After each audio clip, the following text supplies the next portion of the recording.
इसका कुल प्राकृतिक राशि का 80% अधिकतम 5 लाख अनुदान के रूप में सिर्फ 10% 1,25,000 से महिला समूह के द्वारा वहन किया जाता है। इन यंत्रों का उपयोग महिला समूह के सदस्य स्वयं करते हैं एवं अन्य दूसरों को सारी योजनाओं प्राप्त कर आय में वृद्धि करते हैं। इस योजना के अंतर्गत साहित्य जिले में कुल 38 महिला समूह के माध्यम से स्कूल बैंक की स्थापना की जाती है। यह 38 बेहतर महिला समूह को माननीय की सहायता समूह महिला सखी मंडल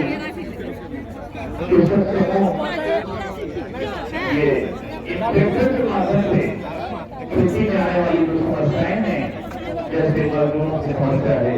इन समस्याओं से इसके माध्यम से इन कृषि यंत्रों का उपयोग कर इन महिला समूह के सदस्य स्वयं को अपने कुशल कार्य करेंगे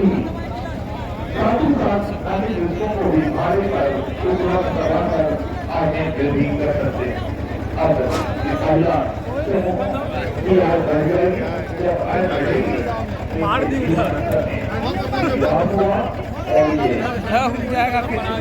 तोड़ देगा गिलास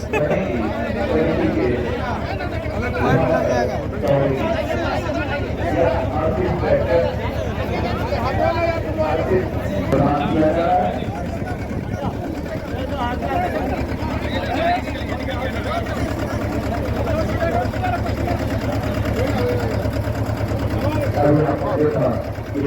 ये